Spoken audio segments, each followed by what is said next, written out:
Good evening, everybody. Welcome to the Evangelical Dark Web, or good morning if you're listening on the podcast. My name's Ray Anthony, and tonight we got a nice, fun episode because I think I could use a fun episode. It's been a brutal week at work, so we're gonna have some fun tonight. And it's always good to have fun when you kind of do this, or because if you're not looking like you're having fun, the audience isn't really gonna have fun either. So definitely going to be a little bit more of a chill vibe, but I did do some journalisming this past week because of some salacious claims made by Samuel Say.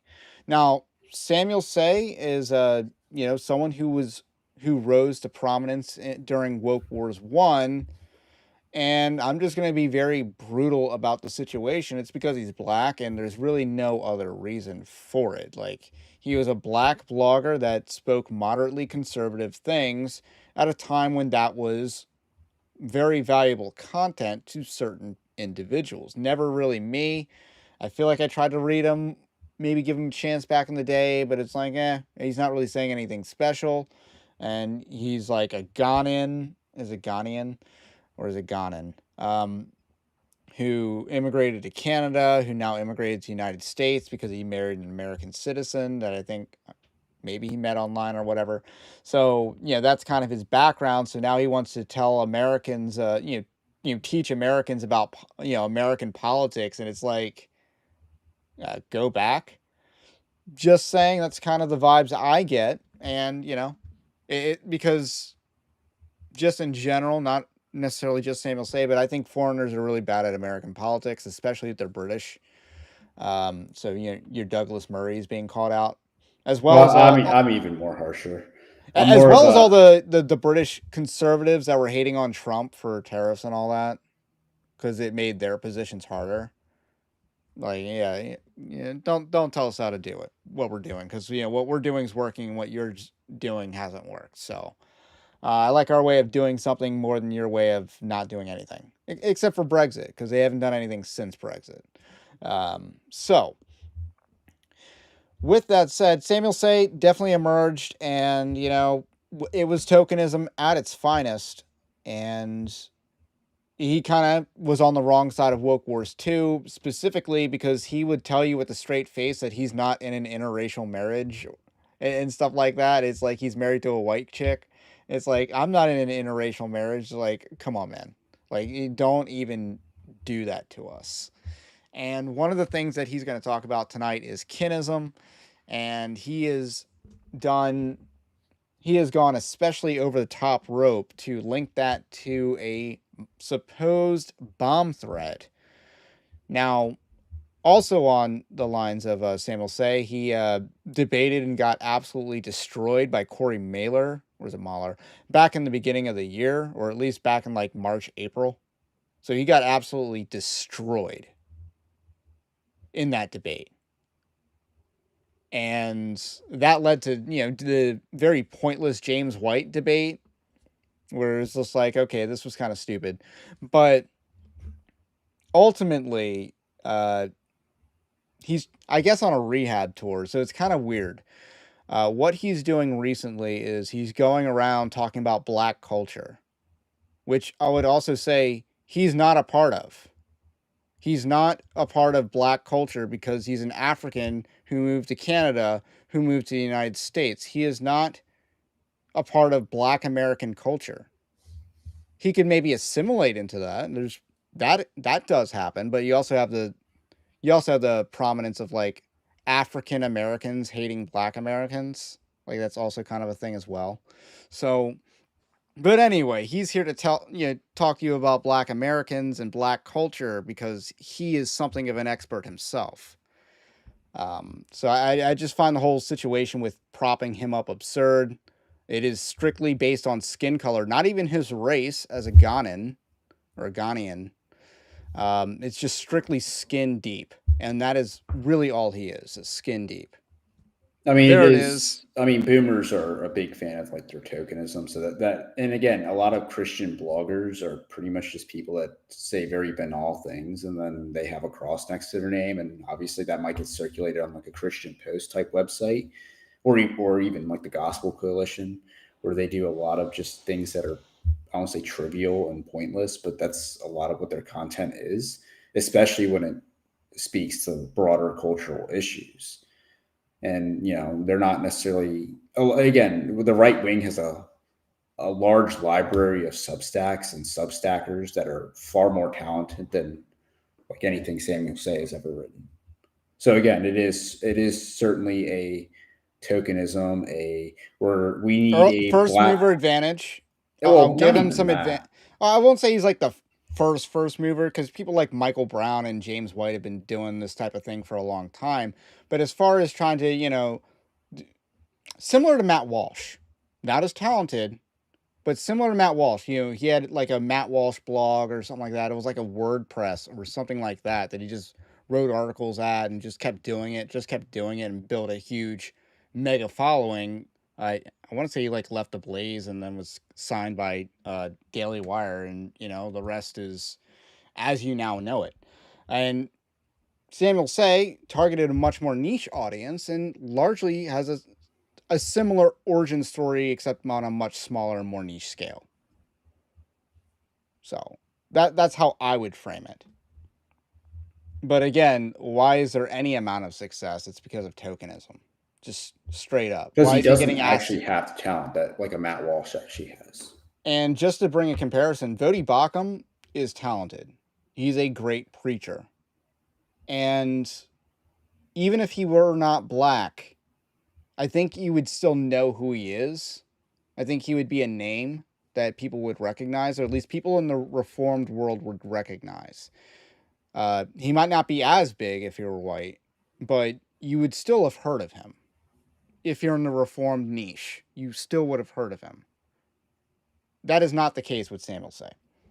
So, and that to me is kind of the biggest frustration. At least because I started writing, back when TPUSA and PragerU were like pushing tokenism hard.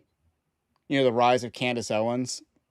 Maybe if we have like bonus time tonight, we can talk about Candace Owens, because some people didn't like what I said about Candace Owens last night on my late night posting.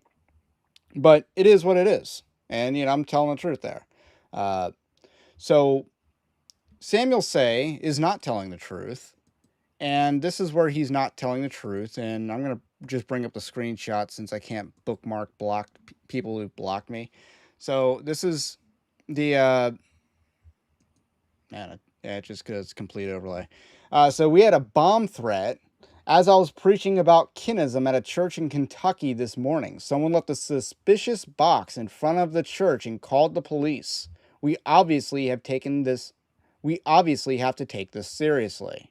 Please pray for the church, and please pray for me and my family. So this struck a lot of people as fake.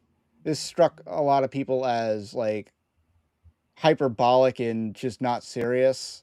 What was your initial reaction? I mean, again, I'm very pessimistic on like the bomb threat thing because it's like no one's ever called a bomb. Like I feel like no one's ever called a bomb threat, and there was actually a bomb.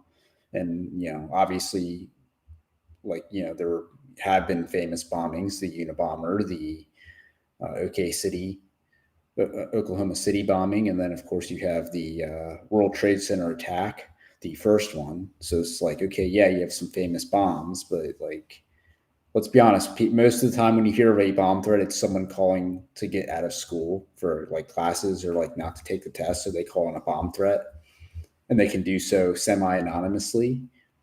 So So yeah, this struck me as you're kind of milking the situation off the bat because if you knew it was fake, which by the time he's posting it, he probably already would have, then yeah.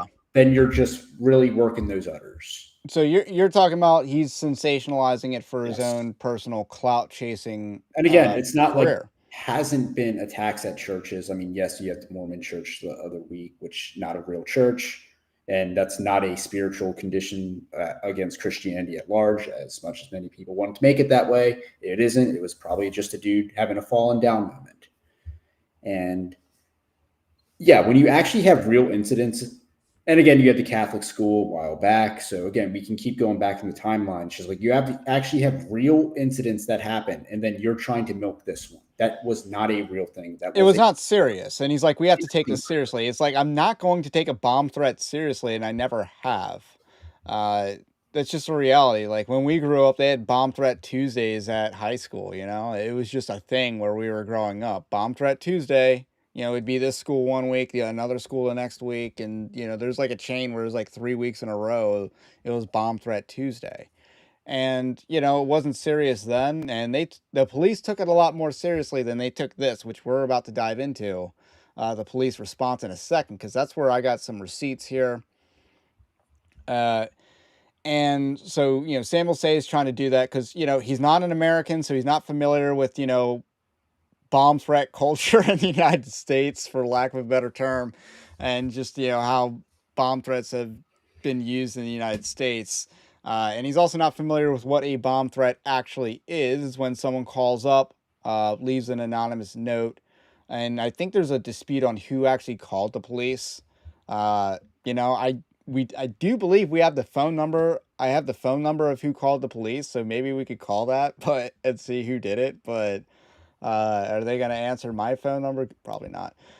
But anyway, uh, with that said, he's not familiar with bomb threat parlance, and yeah, obviously he wants to milk a situation for sympathy and and again, potentially a narrative. and you know, especially for the narrative.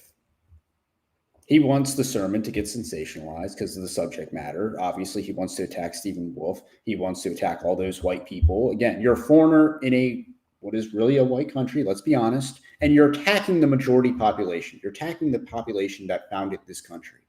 And that is despicable. If you're a foreigner, your obligation should be to agree with the host population on Yeah, their at least to politics. simulate. If I go to Britain, I'm agreeing with the white British people who Britain belongs to, not the Hindus or the Afghanis or the rape gangsters. Like I'm agreeing with the British people. So that being said, let's so his pastor, or the pastor of this church, it's in Independence, Kansas, or not Independence, Kansas, Independence, Kentucky.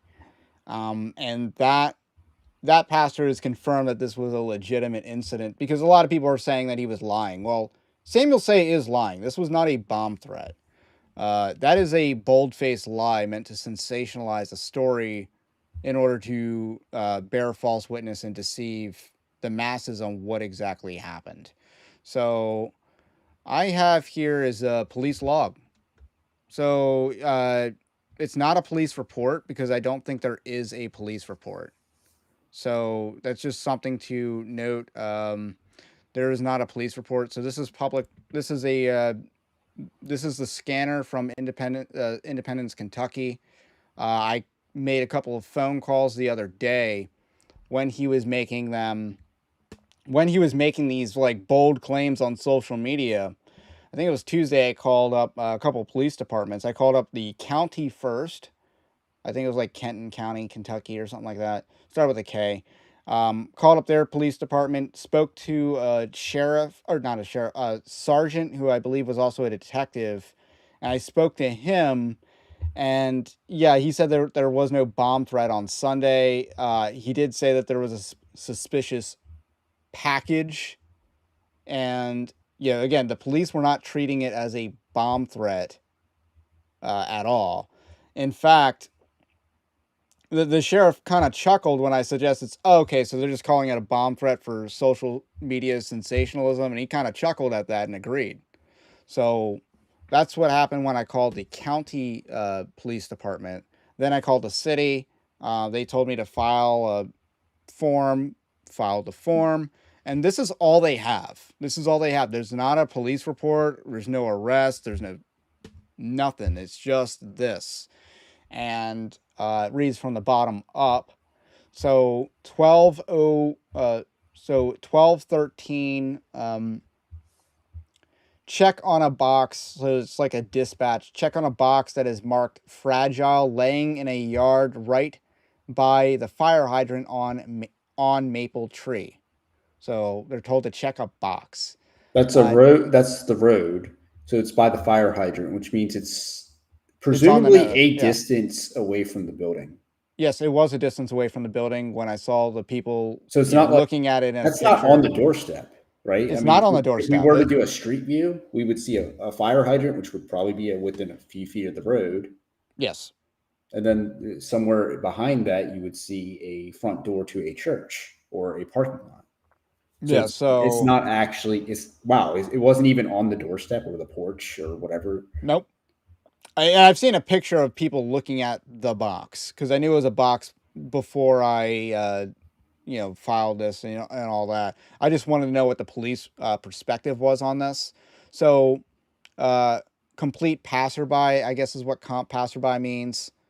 Negative on canine, EVG canine. Church is locked down. Roadway is closed on Maple Tree. Canine is coming from Ark. So I think that's referring to the Ark encounter. And that's from T. Walsh, J. Whitehead. So these, I guess, are officer names. Uh, and that's at 13:06. So this is almost like an hour later. It's like, okay, now we're gonna do stuff, I guess, regarding it. Uh, and then what do we have? Trash taped up box. Ark encounter canine used to check before opening it. So they opened it. It was just a box full of trash, and that was it. This is what we're calling a bomb threat. A box full of trash. So this is what we're calling a bomb threat at a church is a box along the side of the road that fell, I guess, on or next to church property that so happened to be when Samuel Say was preaching on kinism, and I guess was a box that was easy enough to leave behind without any witnesses. Man, so first question, is this just say um, Smollett, or is this Bubba Wallace? I would go more with the Bubba Wallace because Bubba Wallace didn't was making a I guess a rope or like a loop. It was basically a garage opening and lowering rope or whatever into a noose. And this is basically taking a box of trash. It's by a fire hydrant, by a road, which is probably more of a threat to the cars on the road than it was probably the building itself, if we're going to be honest with ourselves. And then you're basically it's more of a Bubba Wallace situation. Yeah, this is something that could have fallen out of someone's car, or it's something that Samuel Say could have just left and then made it, and then been like, look, look over there, what's that? It's a bomb threat. And no, it's just like trash on the side of the road.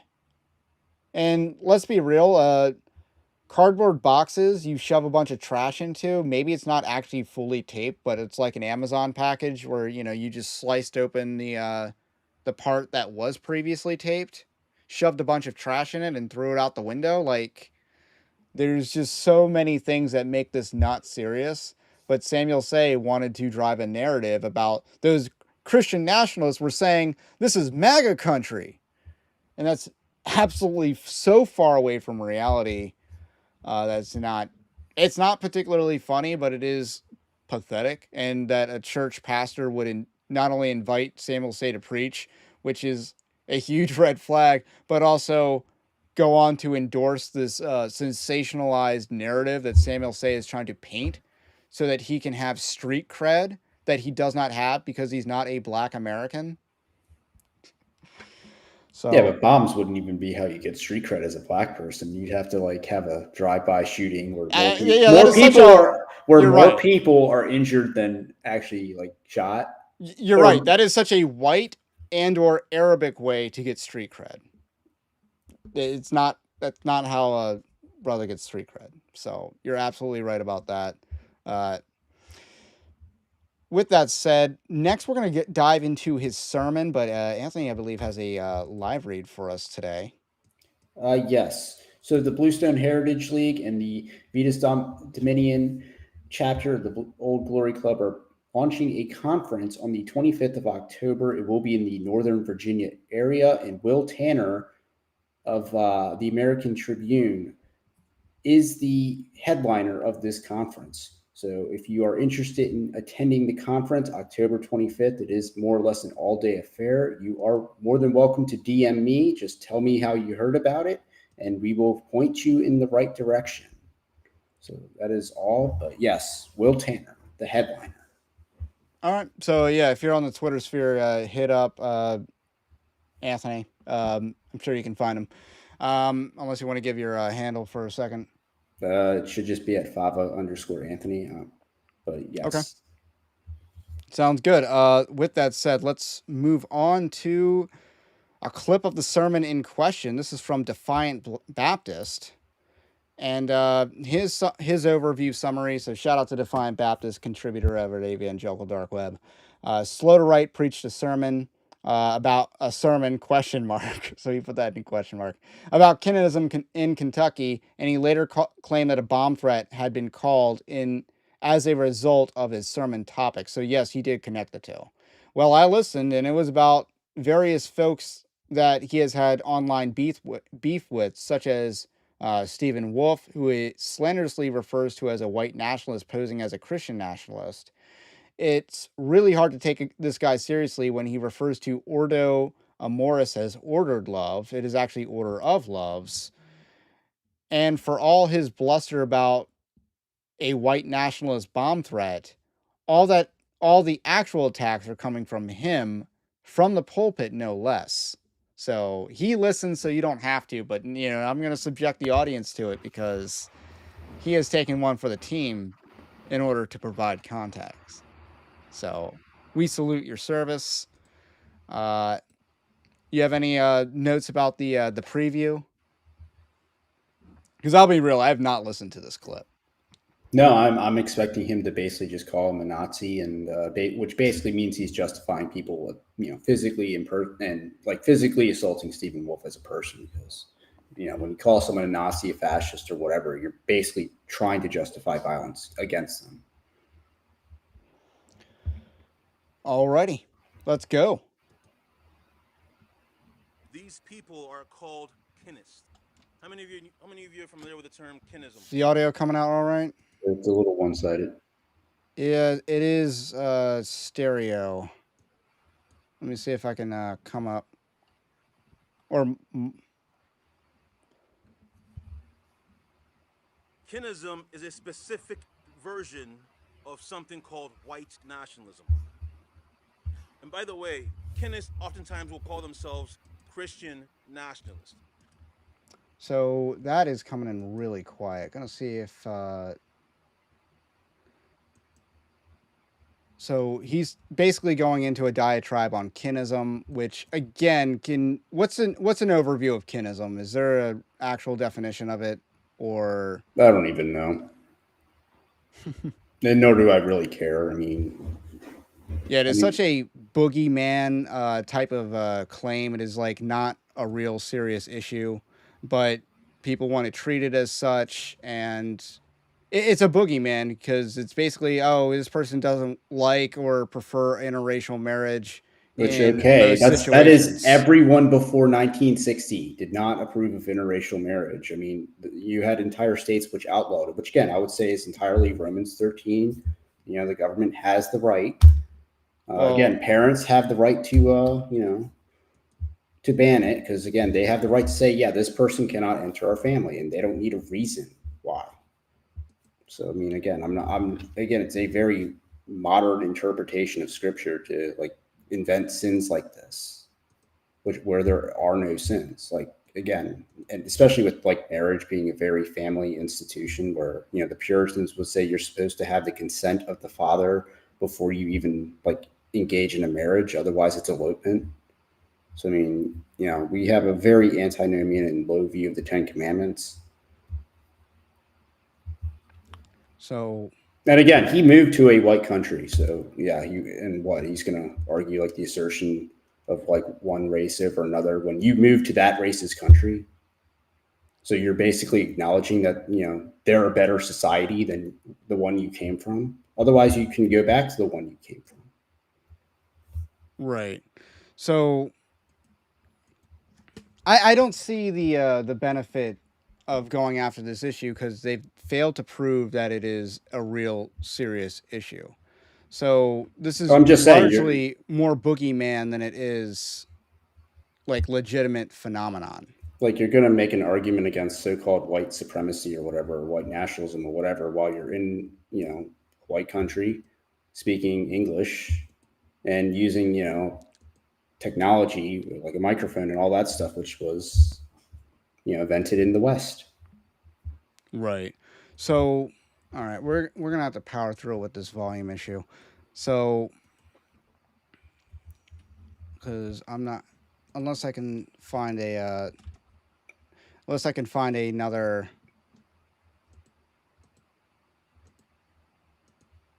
Unless I can find another one. So, what are so he attacks Samuel Wolf or Stephen Wolfe, and what are your thoughts on how, um, like they're still beefing, or there's still a one sided beef, I mean, a lot of and people have one-sided beefs against Stephen Wolfe, so it's actually kind of hard to keep track of who does and who doesn't. Though, for the most part, a lot of people avoid Wolfe because Wolfe is just that much more intelligent than they are, and yeah, I obviously, do think that's true. to some extent, Joel Webben kind of is the magnet for a lot of their ire. Yeah, that's also true.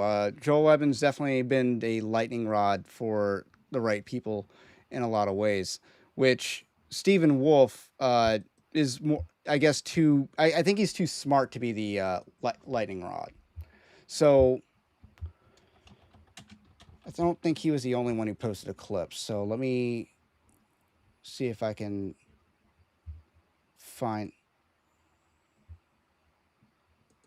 All right, so it's still going to be It's still going to be monologue or whatever, like monorail.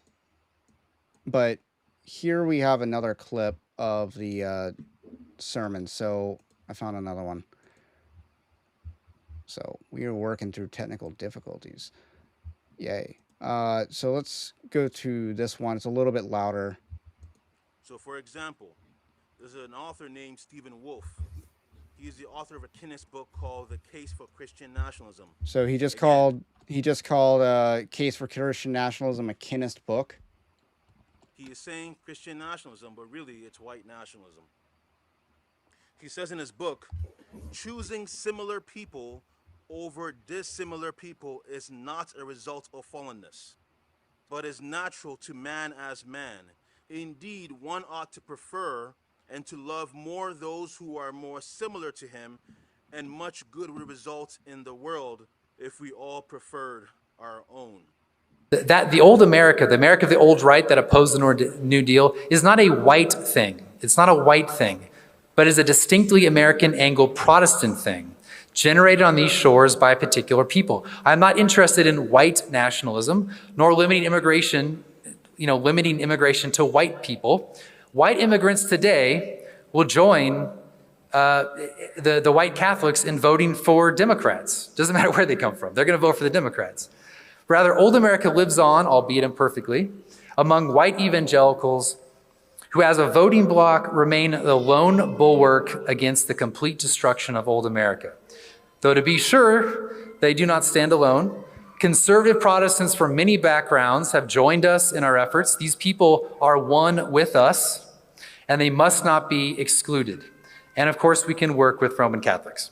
But the fact is, we cannot expect immigrants, no matter where they are from, whether from Western Europe or anywhere else, to affirm American political principles, even after generations of residence. So that is a huge, that's proof that first of all, you could not really call him a white nationalist, Stephen Wolfe, because he's not just in favor of, if we just import white people into the United States, that'll solve the problems. What he's pointing out is that especially white Catholics, are largely what the basis for white liberalism is in the United States was white Catholics who immigrated. The Irish are a lot more democratic than a lot of other ethnic groups that kind of came into the United States. Italians the Italians probably went more red than the Irish did, but still, He's absolutely right that immigrants are going to vote blue kind of regardless of which area of the world they come from. It might be worse, or Europe, even Western Europe, might be a little bit better off. But he talks about the principles, them affirming American principles.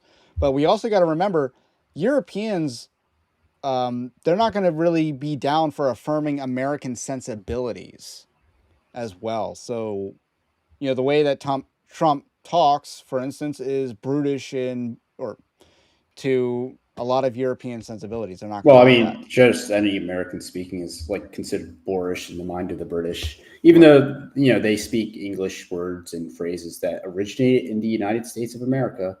So they mock us, they hate us, but they use our language anyway. So Is one there an thing example of that? there's a lot of words that are just Americanisms, like a lot of like more vivid language, like Because fall they versus invented autumn. soccer. They invented soccer. Well, I'm talking about the Just for the actual record. word choice itself.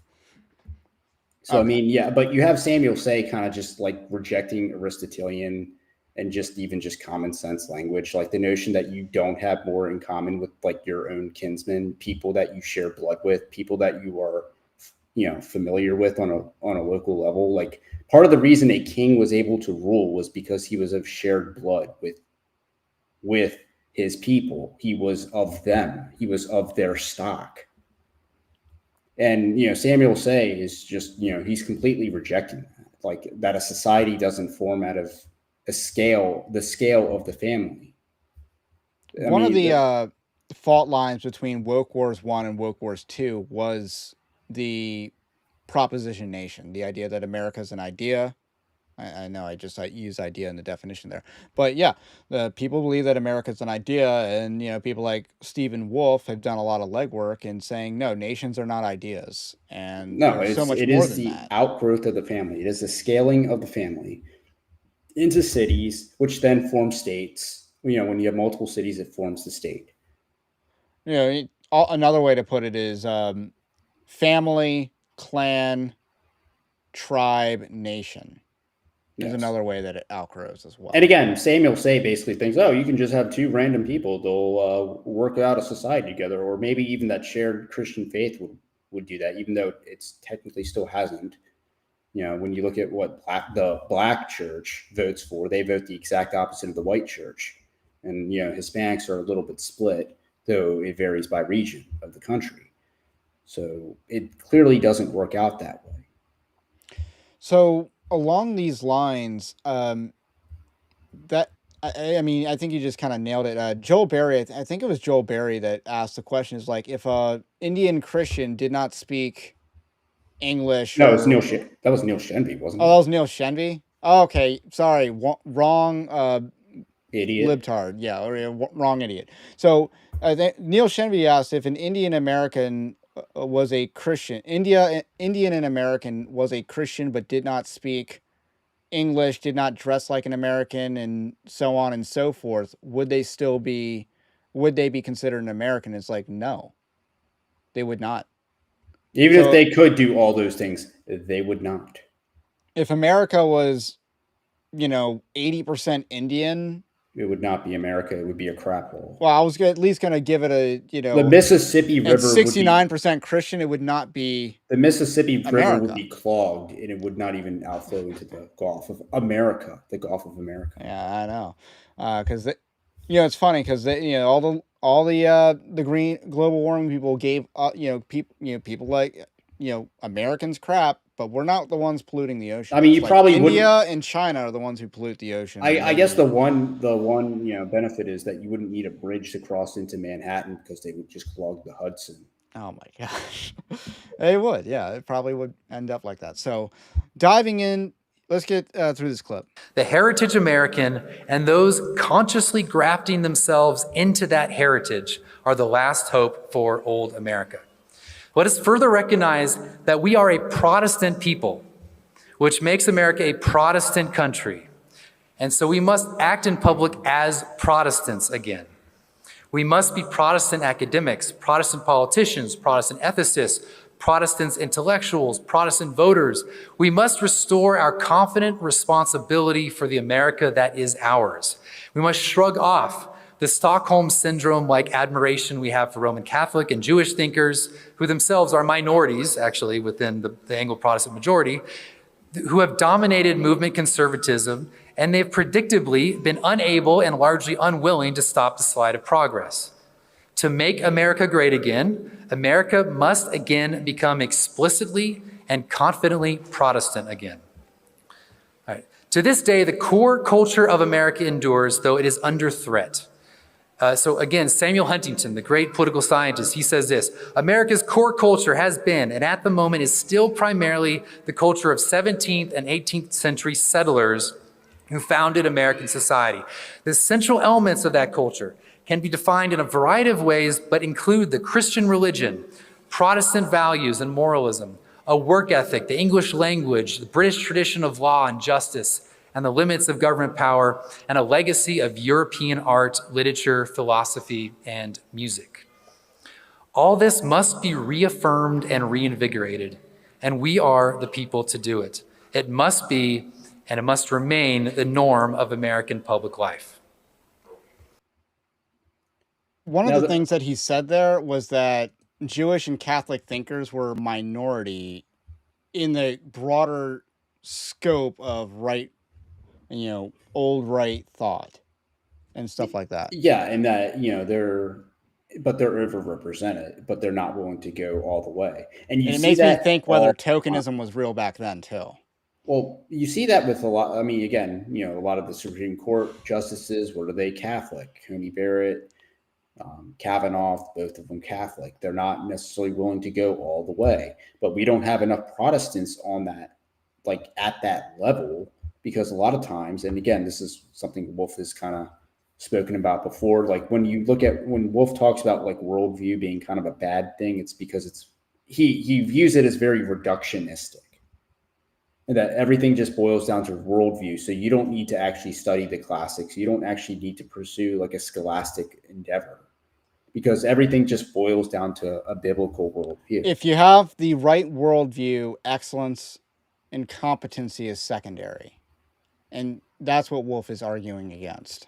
Yeah, and again, that's not always the case. And again, you see this also with politics, where it's just like, the Catholics are willing to vote for a Catholic, and a lot of Protestants are willing to vote for the Catholic as well. But because the Protestants, and especially in like a lot of these Reformed camps where you have a lot of egos at stake, they won't work together, even though it's in their mutual interest.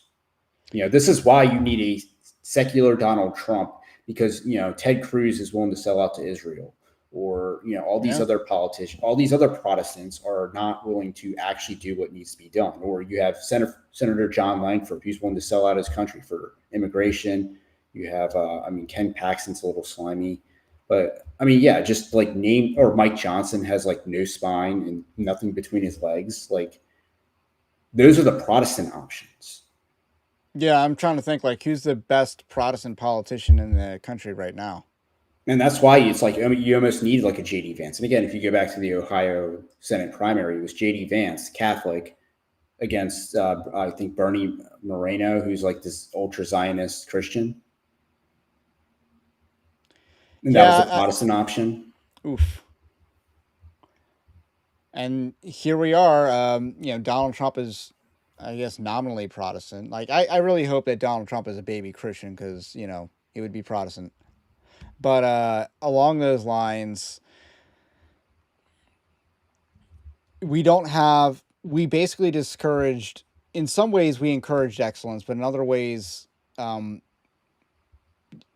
people in the Reformed camp called, you're encouraging excellence, you're encouraging Christians to be like leaders in certain institutions in the country. That's Seven Mountains dominionism. That's heresy. It's like, are you kidding me?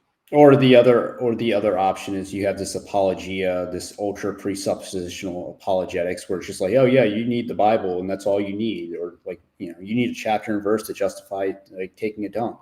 It's like, no, you can actually know things for certain, and you can rely on like other traditions, especially like the English tradition. You're not talking about religious traditions. Yeah, you're not talking about. No, I'm not talking about religious, but yes, you can. Like again, if you just read like Christian like the great theologians, they have no problem quoting Aristotle. They have no problem, I mean, Augustine, having read him, he quotes the Aeneid pretty regularly. He obviously will quote other philosophers. Calvin often quoted Thomas Aquinas. And he was a huge fan of Cicero.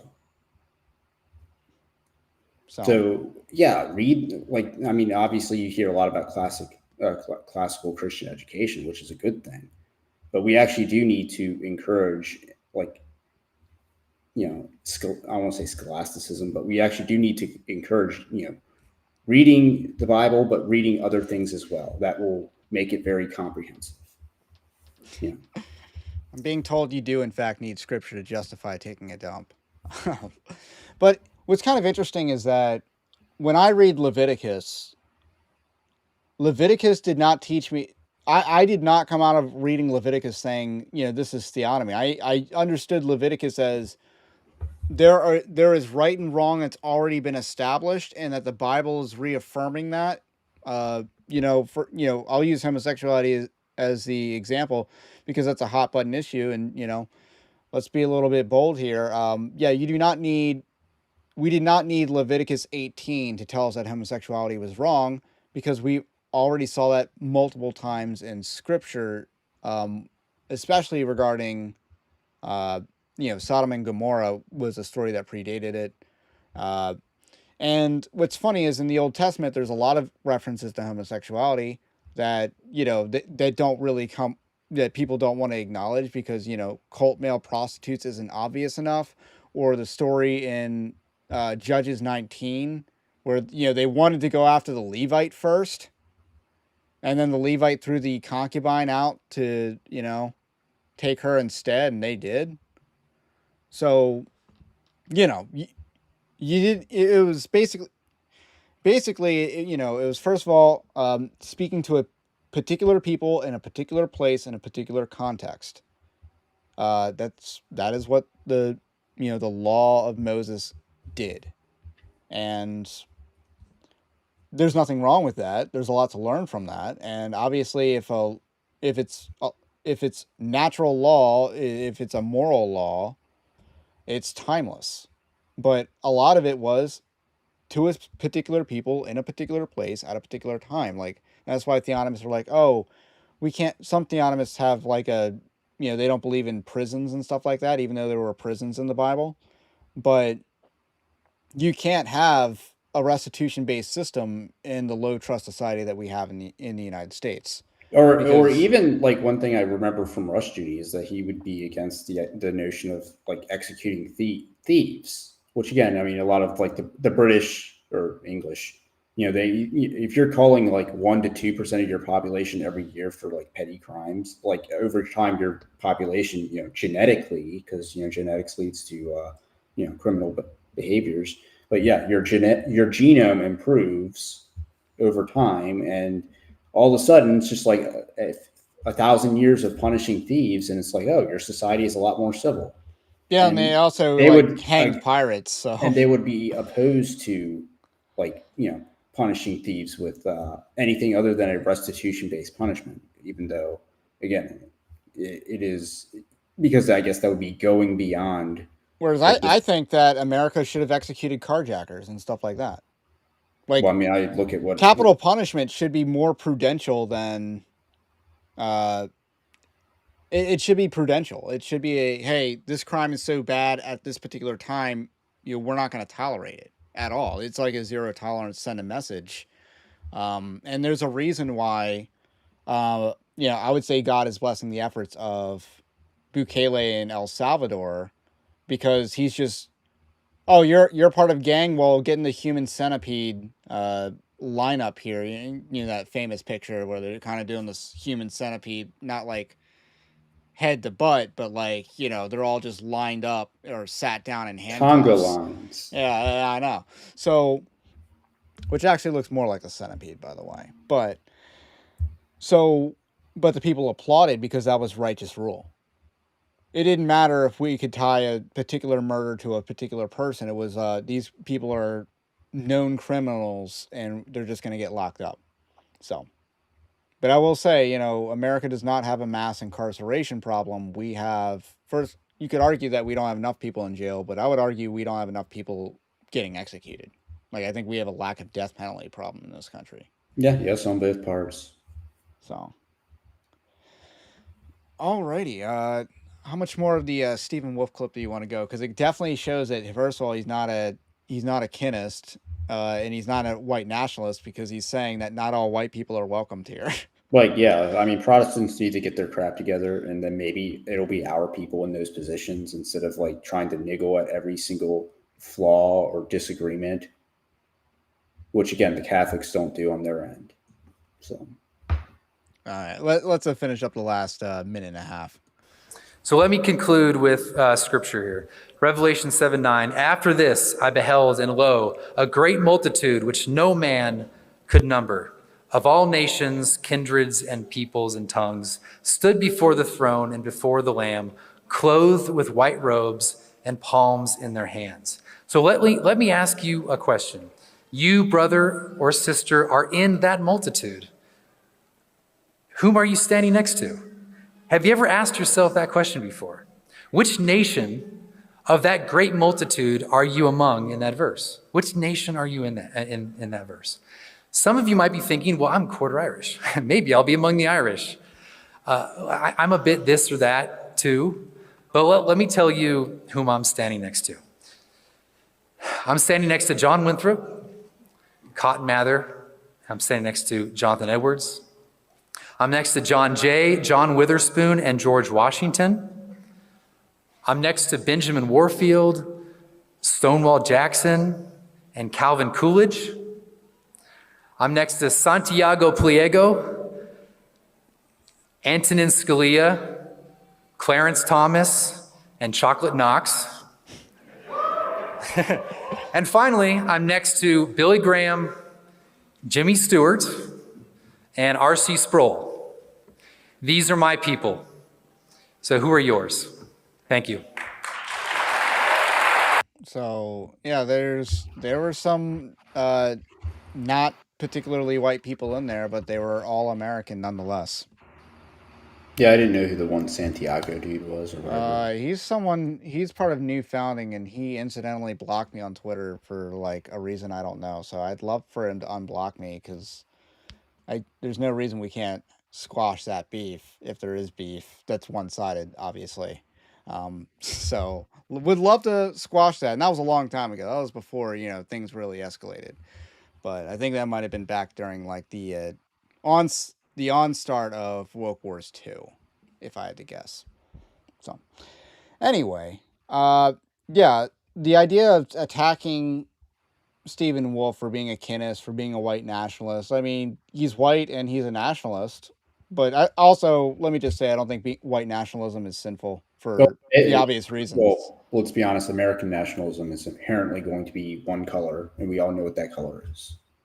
It is. And I guess the way to put it is... Like, again, what does make America great again mean? Oh, that means America's in decline. Well, why is America in decline? Because one reason, immigration, which means the non-whitening of America, and then the other part being global trade, which means we've offshored our manufacturing, so we're no longer producing anything. And so those are the two things. I would add a third. Okay. The decline of black culture, I think, really hurt America as well. It destroyed cities.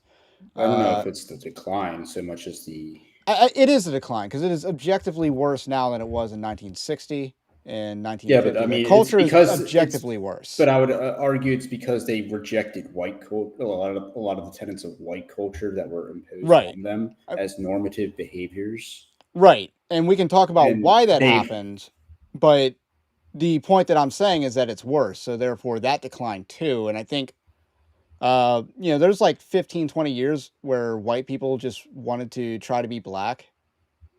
Like, we grew up with that. Let's get into rap music, even though it's all not that good. Stuff like that. But I think that had a broader effect on society as well. Like white people embracing marijuana, like it's, what's something really white that we love? Coffee? Mayonnaise. Mayonnaise. Yeah, exactly. Like, have I'm immediately surrounded by white neighbors in a somewhat mixed neighborhood because it's Maryland. It's not that white. It's not going to be that white in Maryland.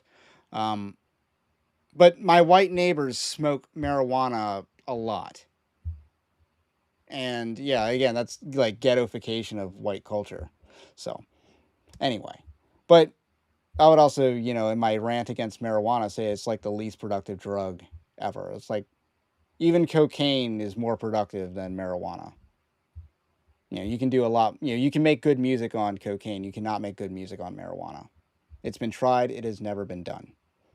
So, with that said, we got. Well, let me actually respond to this because again, I'm not saying it did. I'm saying it escalated problems that were already existent. And again, same thing with the Great Society. The Great Society didn't create the problems; it only threw gasoline on a fire that already existed. And again, the blacks were always kind of like lagging. Like at the beginning of the '60s, they still had a little bit of a single mother problem, broken household problem.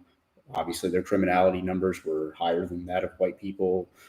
And so, again, those problems still largely existed.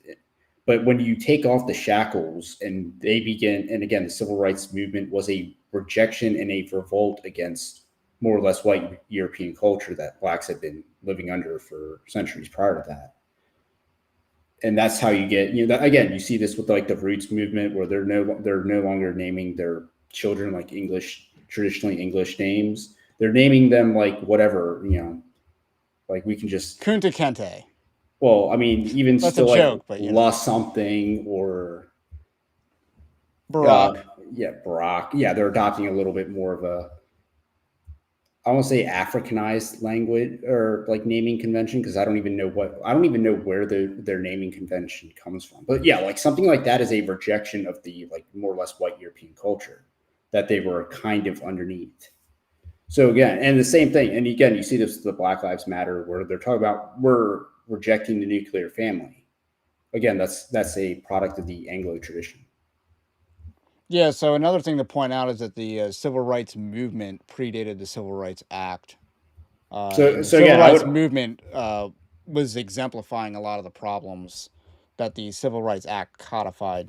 You're saying that the Civil Rights Act was gasoline on a well that it Great poured gasoline Society. on the issues within the black community that were existent then. So, all Like right. I'm saying, that's what happens when you take away the white European culture that they were living under. Is that when you completely take it away, when they completely reject it, it turns into your cities are ghettoized, like single mothers are like the norm, and so forth. Marijuana increase, crime increase. Like that is what happens when you reject the culture. So let's see. Prisons. We can work towards the end goal of not having prisons. Thieves pay restitutions, have wage garnishments. If they refuse to work, then you have two options. First, I don't know what the first is. I'm trying to think. I guess one is woodshed and the other is something else. But my problem is I think there's too much violent criminality that would make it very prohibitive to get rid of the prison system. So that's just it. I think that's too. I think there's too much violent criminality for that. I also think putting people who watch CP in jail is a good thing, but obviously, but then we let too many people that actually you know do things to people. We let them off with warnings and stuff like that. So that needs to get fixed. So we need to get a straight. We need to reform like a lot of the laws that let people off easy for crimes that they should not get let off easy for. Yeah, because the Catholics aren't going to help us get more executions for you know Yeah. law violators. That's one area the Catholics are not going to help us. No, they've gotten incredibly weak on that. And whenever Catholics appeal to the tradition, one of the reasons why their appeal, one of the things that undermines the Catholic Church is that they have changed their tradition many times. Let's not say multiple times. So many times they have changed their tradition, and death penalty is definitely one of those times. Bishop of the Railway, thank you for the super chat. Say has become Exhibit A for kinist and racialist by his behavior. Good job, Say. No surprise, a man from Ghana with Canadian citizenship, married to an American and living in America, is confused about what makes a nation. And yes, I think he is an embodiment of what we're arguing against, is someone who's relatively rootless. And, he's very much uprooted, and he's, transplanted himself into a place that he's not familiar with. And he's trying to teach, one, he's like, let me explain the black culture. It's like, you're not part of the black culture. You never were. And then two, let me explain American politics. It's like, you're not an American. You don't understand our politics. You don't understand our history. And I don't think you're really interested in understanding it. You're interested in the platitudes that they argue in Canada as well, that aren't unique to America. Because the proposition nation stuff is not just getting argued in the United States, it's getting argued all over the world. Yeah, I mean, Britain's England is a proposition nation now. So thank you for the super chat. I think that's it for tonight. I didn't want to go too long on the stream. So with that said, have a blessed day, stay based, Christ is King, and we will catch you on